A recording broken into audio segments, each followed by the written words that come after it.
Ramana Maharshi once pointed to a moment that every sincere seeker eventually reaches. It is not the moment when the mind finds all the answers. It is the moment when the mind runs out of questions. Until then, the ego keeps searching, comparing, judging, and hoping that one more answer will finally bring peace. But there is one question that becomes the ego's last question, because once it is seen clearly, the one asking it can no longer remain the same. Most of us spend our lives asking, how do I become happier? How do I become more peaceful? How do I become enlightened? These questions seem spiritual, yet they all have one hidden assumption. They assume that the person asking them is real exactly as it appears to be. Maharshi never began there. He asked us to look at the one asking. Notice what happens whenever you feel fear, anger, loneliness, or anxiety. Immediately, the mind begins searching for a solution. It wants techniques, philosophies, reassurance, or another spiritual experience. The ego believes every problem can be solved if it gathers enough knowledge. It never suspects that the one trying to solve the problem may itself be the illusion. This is why the ego fears silence. In silence, it cannot distract itself with endless stories. It cannot strengthen itself through arguments or achievements. It is left standing before a question it has avoided all its life. Who am I? At first, the mind rushes to answer. It says, I am this body. I am this personality. I am my memories. I am my beliefs. I am my spiritual journey. But Maharshi asked us not to accept any answer that appears as a thought. Every answer can be observed. If it is observed, it cannot be the observer. Keep looking. Thoughts appear and disappear. Emotions appear and disappear. The body changes. Roles change. Beliefs change.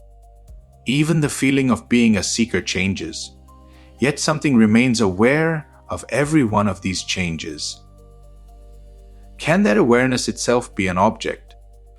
This is where the ego reaches its final boundary.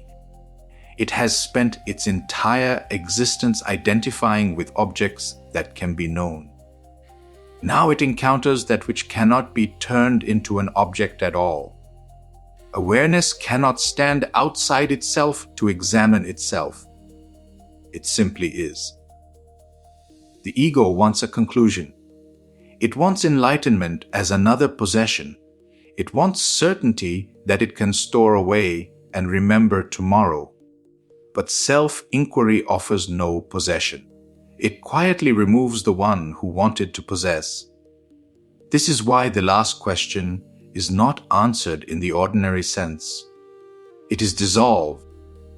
The search does not end because the perfect explanation has been found. It ends because the false searcher is no longer taken to be real. Many people believe awakening will feel like fireworks, visions, or extraordinary bliss. Sometimes unusual experiences happen. Sometimes nothing dramatic happens at all. Maharshi never asked us to chase experiences because every experience has a beginning and an end.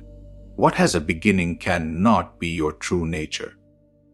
Instead, notice the simple awareness that is present before every thought, during every thought, and after every thought. It has never struggled. It has never been wounded. It has never needed improvement.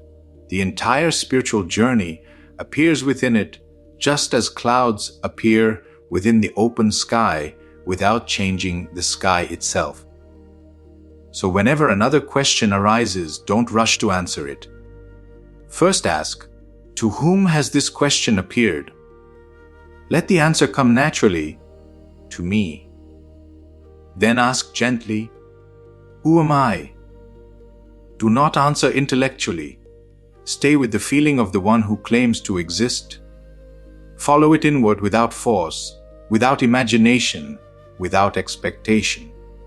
One day, you may discover that the ego's last question was never answered because the one asking it quietly disappeared into the silent awareness that had always been present. What remained was not a new identity, but the timeless piece of your own true self,